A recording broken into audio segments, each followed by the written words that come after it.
sayap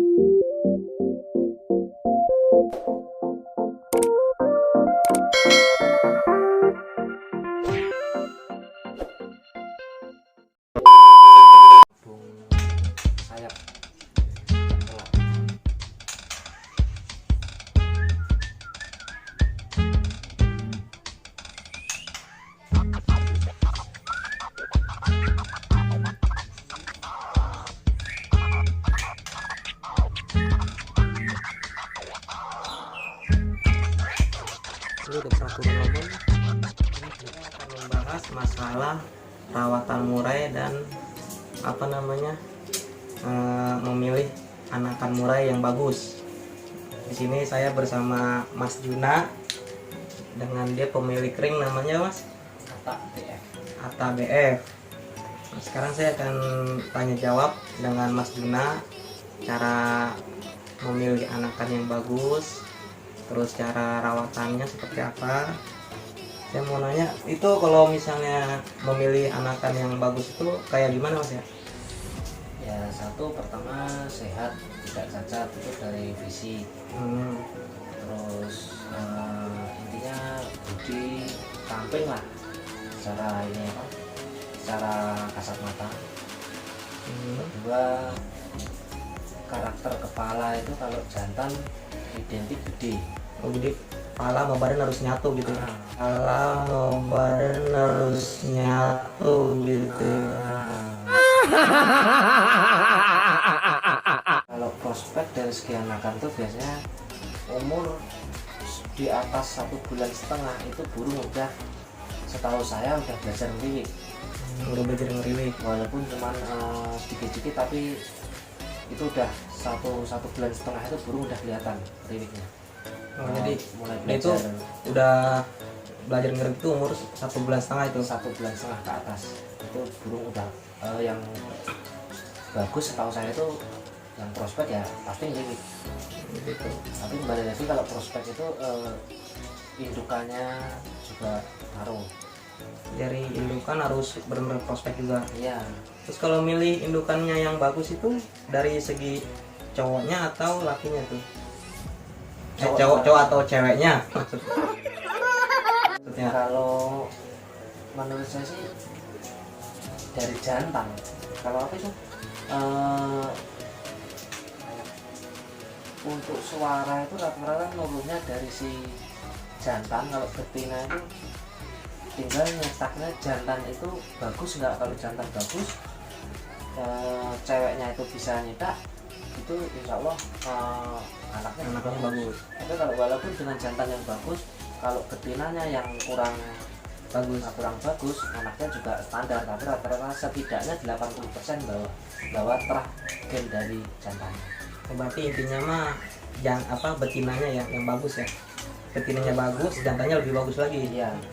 Jadi kalau misalnya si betinanya itu misalnya karakternya kurang bagus atau dari segi posturnya kurang bagus, apakah si jantan itu bakal nularin ke anakannya? Gimana tuh Mas? Maksudnya si jantan bagus nih, si betinanya kurang bagus, apakah itu anakannya bakal jadi bagus?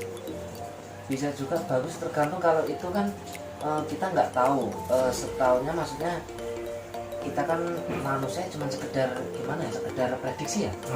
Jadi kalau selebihnya itu yang tahu ya yang nyiptain.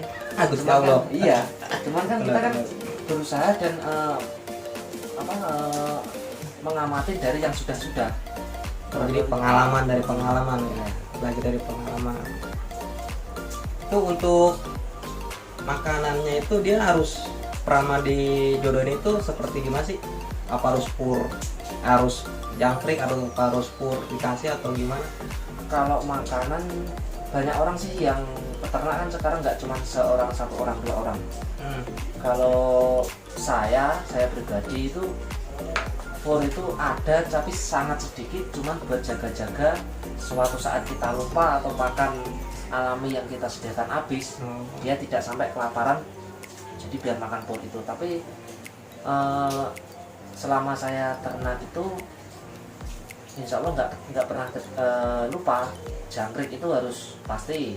Jangkrik Intinya harus ada. pakan alam kita variasi banyak di alam tuh orang terutama jangkrik yang paling kita mudah jangkrik kan nyarinya. Hmm. Kalau kita nyari kita jangkrik. Selebihnya tuh kroto, terus yang banyak mengandung protein seperti kroto, cacing, itu kita variasi setiap hari. Tapi itu wajib ya, kroto, cacing itu wajib. Wajib sih enggak, tergantung kita gimana ya, tergantung kitanya sendiri ngamatin burung itu nafsunya seperti apa, terus kita itu pengennya burung ini gimana. Kadang kan ya mama bagi yang orang awam digencar kroto terus Iya. digencar cacing terus, tapi tidak tahu burung ini apa yang dibutuhin. Berarti kita harus karakternya harus kita pahami ya. Nah, tapi Spesifik karakter. tetap dasarnya kalau udah di kandang ternak, udah dijodohin itu pakan alam harus Harus ada. terus. Setidaknya jangkrik itu harus ada. Pokoknya yang penting harus ada jangkrik kayaknya. Iya, Untuk cacing sama kroto mah mungkin bisa dicampur kali ya. dicampur. Itu untuk hari H berapa hari gitu. Nggak mesti harus kejot kroto. Enggak, Gitu. kalau kencet foto terus jangkrik ya. Iya. Ini kalau misalnya ini apa namanya? Kan ada tuh indukan yang suka buang telur, terus indukan yang suka susah telur, itu faktor apa itu? Itu faktornya banyak banget. Cuman setahu saya itu ada yang faktor cuaca, Faktor cuaca. kedua faktor lingkungan. Itu Hmm. juga sangat ngaruh. Itu yang paling terutama yang biasa semua peternak tahunya itu udah pasti lingkungan sama cuaca. Untuk berikutnya itu ngaruhnya kan ke stres. Kalau stres kan dia itu banyak kemungkinan Iya. buang telur, kalau udah netes buang anak, kalau enggak terkadang baru mau kawin dia udah enggak kawin jadi tempat enggak telur, itu bisa juga. Kalau misalnya untuk indukan cewek nih, kan banyak tuh yang ngomong katanya yang bagus yang warnanya agak abu atau yang full hitam, itu sebenarnya yang mana tuh? Kalau itu saya nyampain kurang gimana ya, bukannya nggak berani, masalahnya paham seperti itu tuh banyak. Jadi kita aku nggak bisa nyampein, soalnya kan takutnya kan Iya. bagi yang lebih tahu dari saya, yang lebih pinter saya baru yang lebih pinter takutnya ini. Intinya kuncinya tuh satu, burung sehat dulu, sehat, umur udah mapan, udah siap ini, terus burung udah birahi, dan itu pasti. Kembali lagi jodoh, kalau udah jodoh udah pasti insya Allah telur. Pasti jadi ya. Nah, kalau masalah yang warna bulu cewek semakin abu-abu semakin bagus, itu tergantung pendapat orang masing-masing, Iya. terutama bagi para peternak atau breeder. Iya, soalnya sih banyak yang ngomong sih gitu, katanya ada yang bagus abu-abu atau yang full. Kan kadang-kadang teman kicau kan paling masih pada bingung gitu, apalagi buat saya pemula gitu ya, buat kalian yang nonton ini kan pada bingung. Intinya mah milih itu sehat, intinya sehat dulu, Satu sehat, ya kan. Terus yang keduanya itu jangan lupa lihat fisik itu penting. Walaupun belum sehat, cuman fisiknya cacat mungkin agak susah kali ya. agak susah. Pokoknya intinya kita harus pahami burungnya itu dulu seperti apa karakternya. Terus untuk makannya itu sediain kalau bisa mah pur buat cadangan ya. Cadangan. Kalau kita lupa atau kita pergi ke kemana kita bisa lupa, kita bisa pakai pur supaya burung itu nggak kelaparan atau gimana gitu. Kalau misalnya untuk apa namanya jangka waktu si dia itu bertelur nih, kira-kira untuk berapa hari dia netas? Usia dari dia mulai mengeram ya, Hmm. mengeram sampai menetas itu kurang lebih 14 hari sampai 15 hari. Oh, itu minimal itu. Soalnya kan kita nggak tahu kan terakhir nelor kapan, terus mulai dia ngeremin itu kita kan nggak selalu mantau tiap jam Iya. kan ya. Kalau saya tak prediksi kurang lebih segitu, antara 14 sampai 15 hari burung udah menetas. Gitu. Jadi minimal 15 hari lah ya. Kalau misalnya ragu bisa jadi sebulan kali ya. Kalau ragu mah. Kalau ragu sih itu sangat terlalu sebulan. Kalau seandainya benar-benar sebulan itu burung udah gede anaknya. Oh gitu. Berarti kalau sebulan ditunggu kena itu berarti jong ya. Zong Jong. maksimal kita ibaratnya kita amatin dari burungan nelor, kita biasanya udah kelihatan ya itu nelor. Terus itu mulai burung itu kalau udah mulai ngangkrem dia langsung masuk ke box, ngeremin telurnya itu sehari nggak keluar makan doang paling pagi sama sore, habis itu naik lagi. Itu udah salah satu ciri-ciri burung angklem. Nah mulai kita hitung dari itu. Tapi kalau dari pertama itu sampai kita hitung, kalau saya pernah ngalamin, saya hitung sampai berapa hari? 17 kalau nggak 18 hari, kurang lebih segitu. Itu belum netas. Akhirnya saya ambil telurnya, saya pecahin, dan penasaran kan. Ternyata burung itu nggak ada bibitnya, jadi nggak jadi. Kosong. Jadi cuman kuningnya doang kali. Nggak ada kuningnya, Nggak ada. itu nggak ada. Kalau ada bibitnya itu kuningnya ada. Itu telur nggak jadi.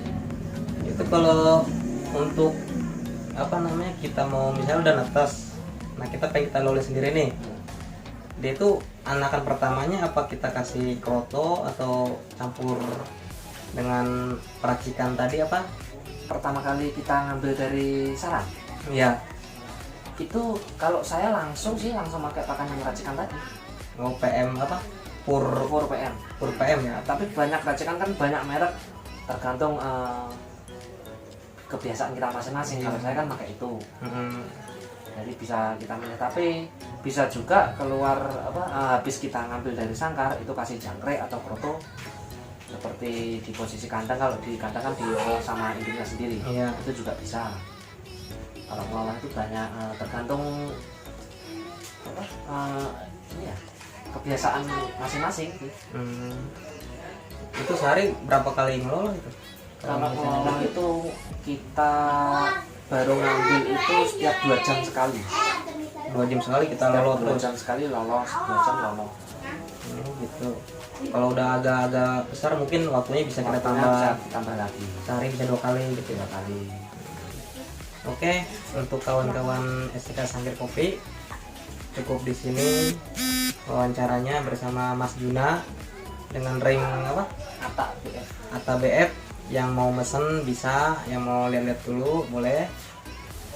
Nanti kita akan membahas lagi cara-caranya atau seperti apa perkembangan kicau mania. Dan jangan lupa share and subscribe video ini. Jangan lupa komen bagi kicau mania yang masih bingung, ada pertanyaan yang masih butuh penjelasan. Ya, jangan lupa. Oke, Mas. Oke, Makasih. ya. Drop it.